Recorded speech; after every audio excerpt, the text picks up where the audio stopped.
ভগবান শ্রীকৃষ্ণ বলেছেন, কেউ যদি আপনার ভালো করে আপনি তার অবশ্যই ভালো করুন। কেউ যদি আপনার খারাপ চায় আপনি তারও ভালো করুন।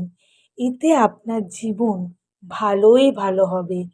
কারণ ভালো জিনিস দিলে মনে রাখবেন ভালো জিনিস ফেরত পাওয়া যায়। আবার বলবো সকলের মঙ্গল কামনা করুন, ভালো থাকুন। রাধে রাধে, হরে কৃষ্ণ।